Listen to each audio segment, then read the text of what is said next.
For today's video, lilinisan natin tong paanang manok plus chicken fat kasi binili ko yan sa palengke. Ito, linisan ko na, natanggal ko na rin yung mga kuko. Aramin ni kuha na ni ice cream. Ito, nag-crave ng ice cream. Ay. After kong nalinisan, yung paa at saka yung chicken fat is i-prepare ko na to for cooking.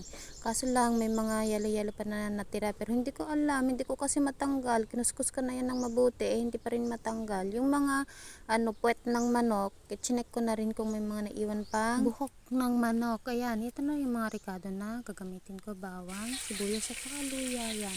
Dito is ginisa ko na yung hindi ko na pinakita kung paano. Basta ganun na lang yan. Gigisa mo lang din naman ganon. Siyempre, ang lulutuin ko ngayon is kakaiba. This is my first time to cook na nilagyan ko ng chicken fat, yung paa, and then nilagyan ko din siya ng pineapple slice.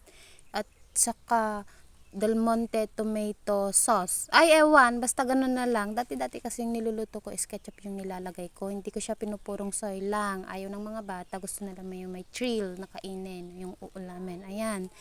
Tapos, tignan natin after kung ano ang magiging outcome. Kasi dito, nilagyan ko na ng mga pampalasa, paminta, tsaka nilagyan ko din ng magic sarap. Ganon, char. Para naman lumaslas kaante, ganon. Dito tikiman time na kung okay na ba yung lasa or what. Tapos, tingnan natin after. Si Nathan ang aking taga-tikim. Ano raman na? Good. Naimas. Ay, very good. Thank you, nak.